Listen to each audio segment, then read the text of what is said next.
I've always believed that life, much like architecture, is all about structure. You start with a vision, a blueprint of how things are supposed to be, and then you build brick by brick, year by year, hoping that what you create will stand the test of time.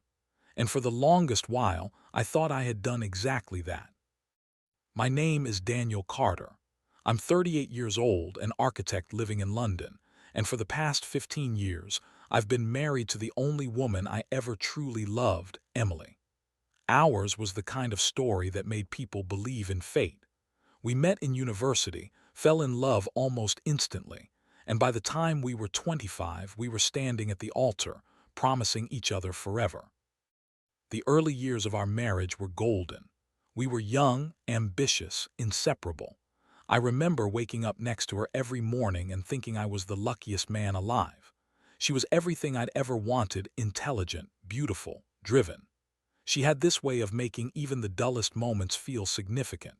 Even after a decade together, I still caught myself watching her when she wasn't looking, still memorizing the curve of her smile, the way her hair fell over her shoulders. Our lives followed the textbook definition of success. My career took off faster than I expected.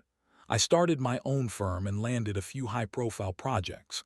Emily, always passionate about design, launched an interior consultancy and quickly became one of the most sought-after names in the city. Together, we built a home that people envied, a townhouse in Chelsea, weekend trips to Paris, dinner parties with friends who toasted to the perfect couple.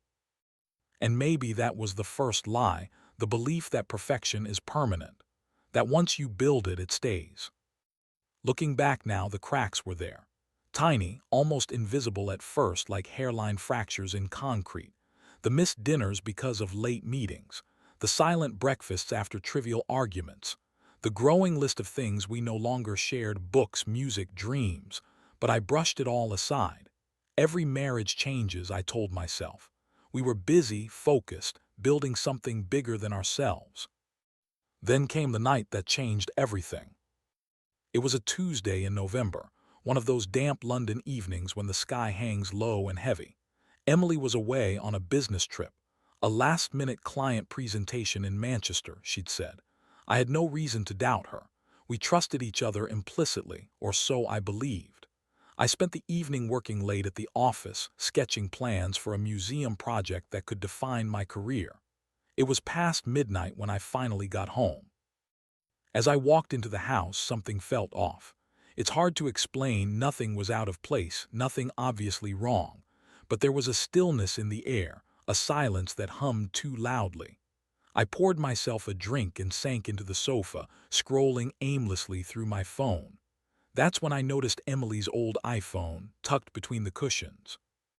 She switched to a newer model months ago, and I assumed she'd wiped the old one. But curiosity, that dangerous, corrosive impulse, got the better of me. I pressed the home button. To my surprise, it unlocked without a passcode. I don't know what I was expecting to find. Maybe nothing. Maybe just a nostalgic look at old photos. But instead, I found something I wish I never had. It started with a message, a simple, innocuous text buried in a thread I didn't recognize. The name was saved only as A. The message read, "I can still taste you, counting the days." My heart stopped. At first I thought it was a mistake, a spam message, a joke, something old and meaningless. But the deeper I scrolled, the worse it got. Months of messages, words too intimate to misunderstand. Plans, confessions, stolen weekends. And then the photos, ones I had never taken, of moments I was never part of. I remember sitting there, frozen, the room spinning around me. Every part of my body screamed that there had to be an explanation, but there was none. The reality was as plain as the words on that screen. The woman I had built my life around had been living another life entirely. I don't know how long I sat there. Minutes, hours, time lost all meaning.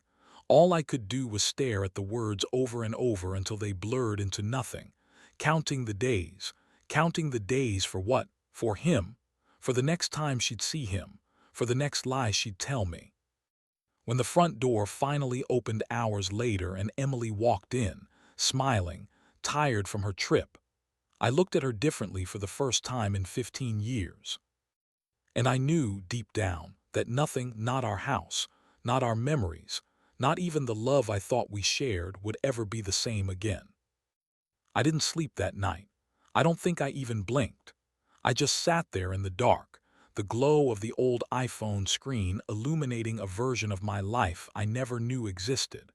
It was as if someone had taken a sledgehammer to the foundation of everything I had built, and I was sitting among the rubble, too numb to move. Emily lay beside me, fast asleep, her breathing slow and steady, so peaceful, so innocent. How could she?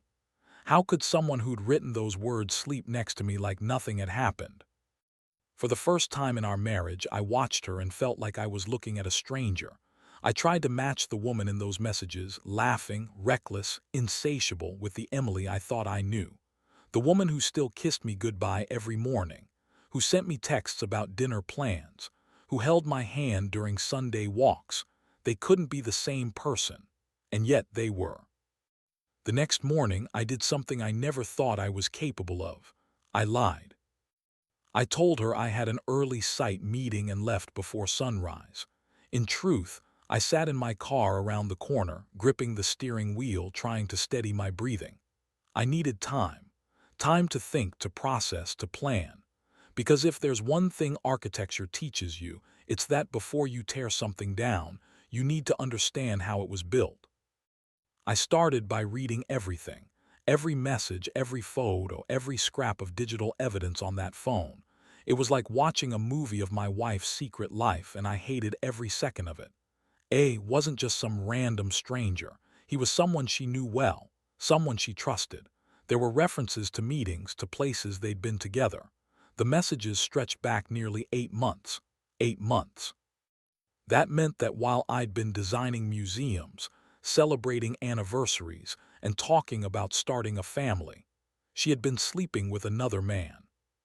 One message, dated 3 months ago, made my hands shake. Wish we could stop hiding. I'm tired of sneaking around. Sneaking around. I had been so blind. All those little client trips, the sudden late nights, the new perfume she started wearing. I'd noticed them, of course I had, but I dismissed them as nothing. Because who suspects betrayal when they believe in love? By the end of the day, I'd gathered every clue I could from the phone. One detail stood out: a hotel booking in Manchester, the same night she claimed she was at a design conference.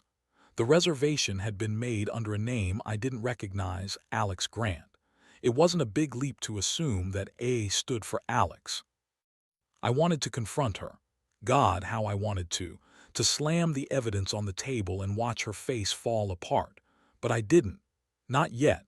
A part of me needed to know the full truth. If I confronted her now, she'd deny, deflect, twist. And I needed more than just messages, I needed certainty. So I played along. The next few days were the hardest of my life. I smiled when I wanted to scream. I kissed her good night when I wanted to pull away. I asked about her day, her clients, her projects, all while knowing that every word out of her mouth was likely a lie. The most painful part: she was good at it. Too good. If I hadn't found that phone, I never would have suspected a thing. But things started to look different when you knew where to look. Her phone was always face down now. Her laughter, once effortless, seemed forced. There were new clothes I hadn't seen before, a necklace I definitely hadn't bought. And there was one moment, a small, almost insignificant one, that almost broke me. We were having dinner on Friday night, talking about nothing in particular. At one point, her phone buzzed on the table. She glanced at it, smiled faintly, and turned it over without replying. "Who's that?" I asked, as casually as I could. "Just a client," she said, not even looking up. I nodded and took another sip of wine, but inside I was screaming, because I knew exactly who it was. The next step was inevitable. I had to see them together. I had to look betrayal in the eye. A week later, she told me she had another overnight trip, Birmingham this time. I kissed her goodbye that morning, helped her load her suitcase into the car, and watched her drive off. Then I followed her. I felt like a criminal tailing her car through the rain, keeping a careful distance. She didn't head toward the motorway. Instead, she drove across town to a quiet street I didn't recognize. She parked outside a small cafe. I waited. 10 minutes later, a man appeared. Tall, dark-haired, mid-30s. I watched as she greeted him, not with a handshake, not with a polite hug, but with the kind of kiss you only give someone you ache for. And in that moment, reality shattered. It was one thing to read the words, another to see the pictures. But seeing it with my own eyes, watching the woman I loved melt into someone else's arms, that was the death blow. I don't remember much after that. I remember gripping the steering wheel so hard my knuckles went white. I remember the rain blurring the windshield, like even the sky pitied me. I remember thinking how absurd it was that the world kept moving, cars passing by, people laughing on the sidewalk, while my life was quietly imploding. I drove away before they could see me. I didn't need to see more. I had seen enough. By the time Emily returned home the next evening, acting as if she had just stepped off a train from Birmingham, I knew one thing for certain. My marriage, the one I had built with love, sacrifice, and trust, was a ruin. And yet some part of me wasn't ready to walk away. Not yet, because I still didn't know why. People often say the worst part of betrayal is the act itself, the moment you realize the person you love has chosen someone else. But that's not true. The worst part is what comes after. The questions. The endless, sleepless nights replaying every memory and wondering which parts were real and which were lies. That was my life in the weeks that followed. On the surface, nothing changed. Emily and I went on with our routine, breakfast at 7, work, dinner, the occasional weekend with friends. She still kissed me goodbye. I still told her I loved her. But beneath that fragile surface, everything was different. I had become an archaeologist of my own marriage, digging through every memory, searching for signs I had missed. And the more I searched, the more I found. I started noticing patterns, little inconsistencies that I had ignored before. There were weekends she claimed to visit her sister but came back with no photos, no stories. There were phone calls she took in another room, claiming they were clients, but ending them quickly when I walked in. Even the way she looked at me, sometimes distant, distracted, seemed now like a sign I had failed to read. But what haunted me most was the question of why. Was I not enough? Had I changed? Had she? I replayed our arguments, our mischances, the nights I stayed late at work. Was this my fault? Was this how it started? I needed answers, not just for closure, but because I still loved her. God help me, even after watching her kiss another man, I still loved her. And so I did something I never thought I would. I started digging into him. Alex Grant. That was the name on the hotel booking. A quick search through her contacts revealed nothing. No social media mentions, no work emails, nothing that tied her directly to anyone by that name. But one night after she had fallen asleep, I checked her laptop, the one she used for client presentations. And that's when I found him. Hidden in a folder innocently labeled Project Archives was a PDF proposal for an interior renovation, signed by Grant and Co-Design. Alex Grant was a senior consultant for one of the firms Emily collaborated with. They had worked together on 3 projects in the past 2 years, long hours, late nights, site visits out of town. Suddenly, it all made sense. But there was something else. At the bottom of one of the documents was a note, a casual remark, probably meant for internal review. It read, "Per E. Carter's request, revisions complete." Per E. Carter. That wasn't a coincidence.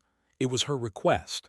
She had been in direct contact with him long before the affair started, and that meant this wasn't a sudden, passionate mistake. This was something that had grown, slowly, quietly, right under my nose. It made me sick, but I still wasn't satisfied. I needed more. I needed the truth from her. I decided to confront her, but not with accusations. Not yet. I needed her guard down. So one evening, over a bottle of wine, I asked her about work casually, as if nothing was wrong. "How's the new project coming along?" I asked. She smiled. Good, busy but good. Still working with that grant firm. Her smile faltered for the briefest moment, so brief most people would have missed it, but I saw it. Yes, she said too quickly. Just professionally, of course. Just professionally. The words echoed in my head long after she'd gone to bed. And that was when the anger started to shift into something darker, resolve. If she wouldn't tell me the truth, I would find it myself. Over the next 2 weeks, I followed her twice more. Once to a hotel near Heathrow, once to a townhouse in Notting Hill. Each time she was with him. Each time they acted like lovers, not colleagues. And each time I felt a little less human watching them together. But it was the third time that changed everything. It was a Thursday afternoon when she told me she had a client lunch. Something in her tone felt rehearsed, so I left work early and followed her again. She met Alex at a small wine bar on the south side of the river, but this time they weren't alone. A woman was with them, blonde, early 40s, expensive taste, and clearly furious. She slammed a file on the table, her voice sharp even from across the street. I couldn't hear the words, but I didn't need to. Emily looked shaken. Alex was trying to calm her down, and the woman left abruptly, leaving both of them pale and silent. I had no idea who she was, but something about the scene didn't feel like a lover's spat. It felt legal, official, dangerous. That night Emily came home late and went straight to bed without a word. I waited until she was asleep, then searched her bag. Inside, among receipts and lipstick and keys, was a manila envelope. Inside the envelope, a letter. It was from a law firm, a divorce petition, filed 2 weeks ago. Filed by Alex Grant's wife. I sat there on the bedroom floor, the world tilting around me. Alex wasn't just cheating on someone, he was married. And his wife knew. She knew everything. And suddenly, for the first time, a thought crept into my mind that terrified me. Maybe this wasn't about me at all. Maybe I was just collateral damage in someone else's disaster. But there was something even worse, buried in the last page of that petition, a name that made my blood run cold. Emily Carter, listed as a correspondent. She wasn't just his affair. She was the reason his marriage was ending. And if she had gone this far, how far was she willing to go next? The night I found that divorce petition was the night something inside me shifted. Until then, I had been a man drowning, clinging to fragments of a life that was already gone.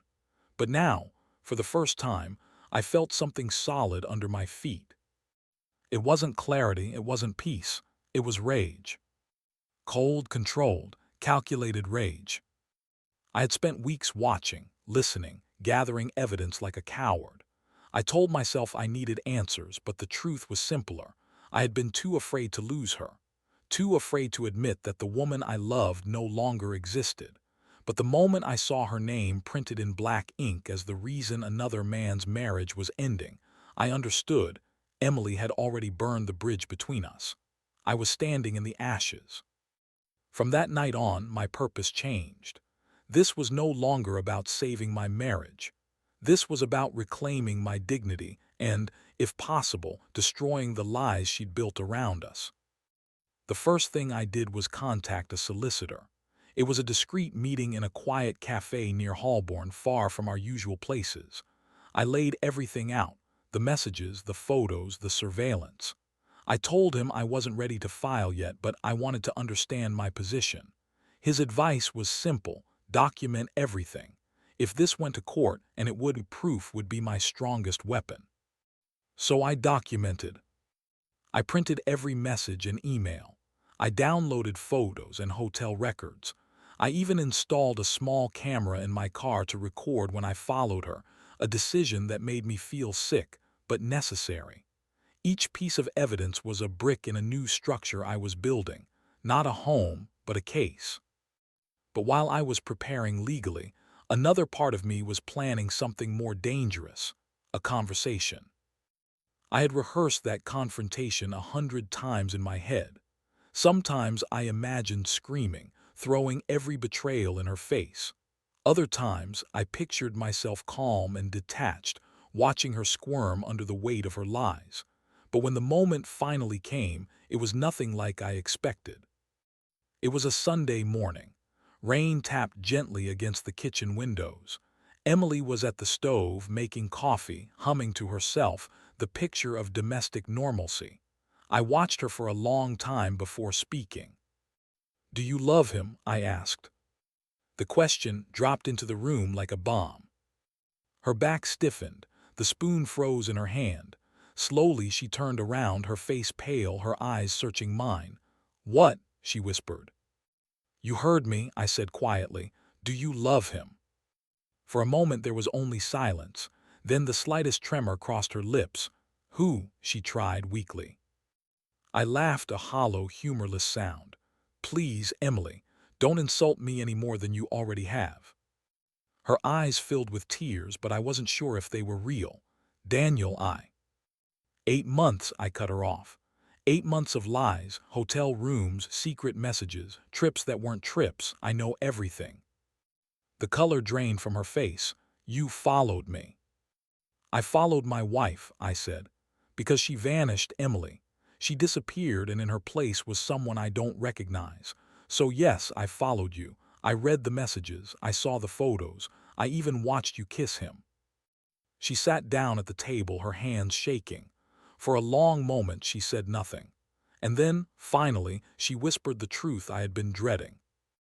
"Yes," she said, "I love him." It's strange how calm I felt in that moment. I had imagined rage, heartbreak, maybe even violence. But instead there was only emptiness, a hollow ache where love used to live. "Why?" I asked. "Was it me? Did I do something wrong?" Her eyes met mine, and for the first time I saw something that looked like guilt. "It's not about you," she said softly. "It just happened. I didn't plan it." 8 months isn't an accident," I said. "That's a choice." Tears slipped down her cheeks. "I never meant to hurt you." "But you did," I replied. "Every day you lied, every night you came home to me and pretended nothing was wrong, you were hurting me." We sat there for what felt like hours. She talked. I listened. She told me it started with late nights on a project, that they had connected in ways she couldn't explain, that she felt seen and understood. All the usual justifications, cliches dressed up as reasons. But buried among the excuses was something else, something darker. She admitted they had talked about a future together, that he had promised to leave his wife, that she had considered leaving me too, but didn't want to hurt me. That was the cruelest part, the way she still spoke like she was protecting me, as if I were a fragile thing to be shielded from the truth. When the conversation ended, there was nothing left to say. I stood, walked upstairs, and began packing a bag. "Where are you going?" she asked, her voice trembling. "Somewhere you're not," I said. I moved out that afternoon. I didn't slam doors or throw accusations as I left. I didn't even look back.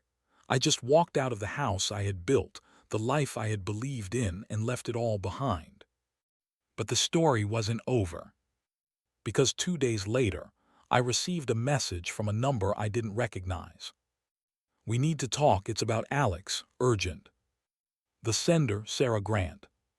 His wife. I didn't know what to expect when I agreed to meet her.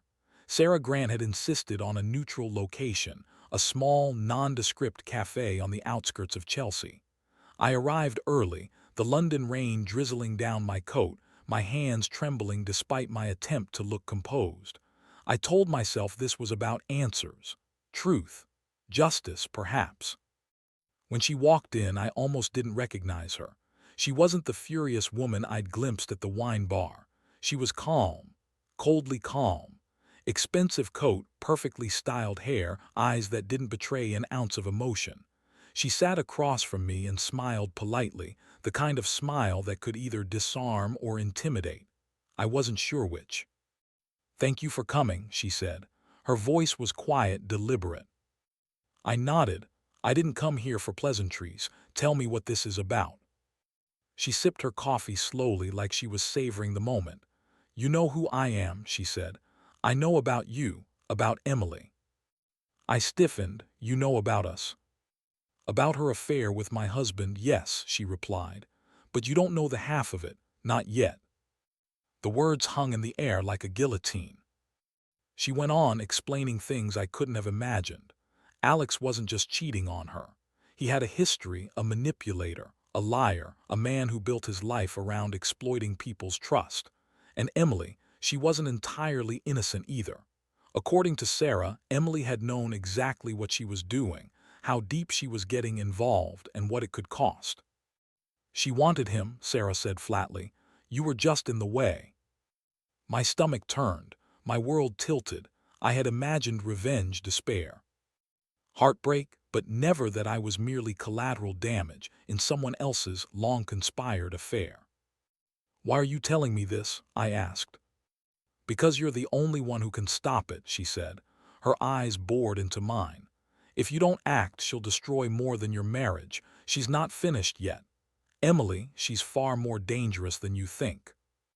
I wanted to laugh. Dangerous? She was my wife. The woman I loved, the woman who cheated on me. How dangerous could she be? But as Sarah laid out the evidence, emails I hadn't seen, financial records, lies stretching over years, I realized that I had underestimated her. Emily hadn't just betrayed me. She had constructed an entire alternate reality, manipulating everyone around her, colleagues, friends, even me. She had used Alex to get what she wanted, to test boundaries, to assert control. And now it was clear she had bigger plans. She's planning to move abroad, Sarah said. New identity, new life. And she's taking something with her, something very valuable to you. I swallowed hard. What? The design project you've been working on. Your museum. She has copies of your blueprints, your proposals, and she plans to present them as her own. She wants to erase you completely. It hit me like a punch to the gut. All those months, all those years, all the time and energy I had poured into my work, she could steal it, and no one would know the difference. And then Sarah leaned in, her voice barely a whisper. She's brilliant, she's patient, and she's already started her plan. I felt the room spin. My life, my marriage, my work, everything I thought I had controlled was crumbling, and I had been blind. The truth was undeniable. I was in a race now. A race to reclaim not just my marriage, but my life, my work, my dignity. And the enemy was not just a man who had kissed my wife, but my wife herself. The woman I had loved for 15 years. The woman who had built lies as carefully as I had built our home. I left that cafe with a new resolve. I would confront Emily, yes. But this time I would do more than expose her. I would dismantle every layer of her deception, brick by brick. And somewhere deep inside I knew the war had only just begun. After meeting Sarah, everything changed. My anger, which had once been aimless and destructive, now had a target. Every step I took was deliberate. Every plan I made was calculated. For the first time since discovering Emily's betrayal, I felt in control, or at least as close to it as I ever would. I started by securing my work. The museum project, my life's work, was moved to a secure server. All physical copies went into a safety deposit box, only accessible to me. I made backups, not one but 5, each encrypted and stored in different locations. She might have thought she could erase me, steal my reputation, my career, but I wasn't giving her the chance. Next came surveillance. Not of her personally, I already knew where she went, who she met, what she did, but of the threads that connected her to Alex and his wife. If I wanted leverage, I needed proof. Hard, undeniable evidence. Emails, photos, contracts, witness statements. Everything.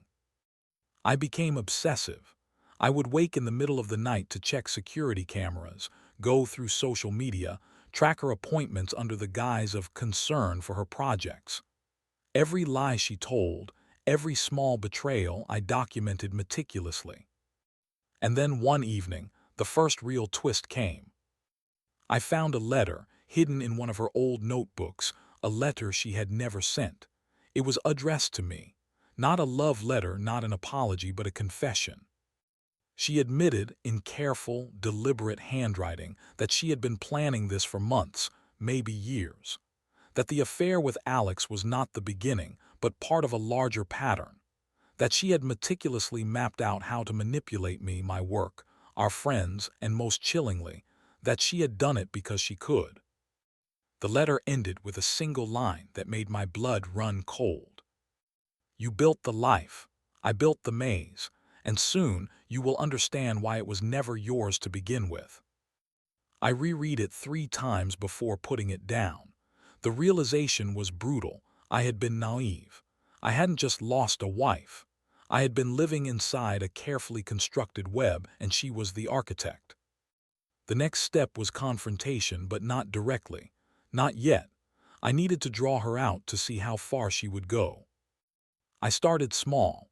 A casual remark about her Manchester trip, a mention of the project I knew she had tried to claim. Every word was calculated to make her nervous, to provoke a reaction. And as expected, she responded. Subtle changes in her behavior, lingering looks at her phone, the smallest hesitations in her speech. She was meticulous, but no one can hide everything forever. Then came the real shock. One evening I received an anonymous tip, a package left at my office. Inside were documents proving that Alex had been siphoning funds from her firm, money that Emily had access to.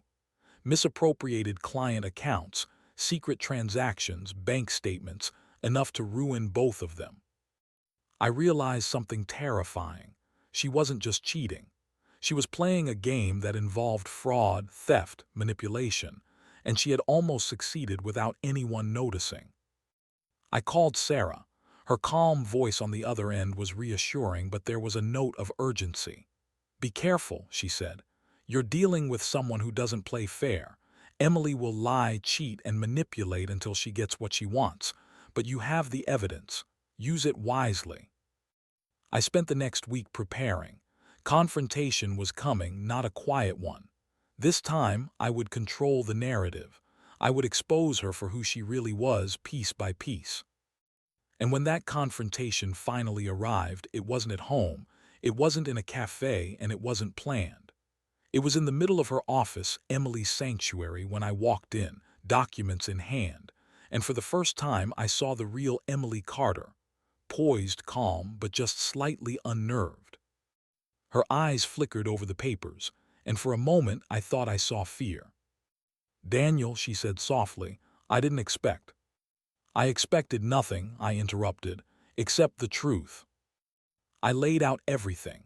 Her messages, the letters, the transactions, the meetings.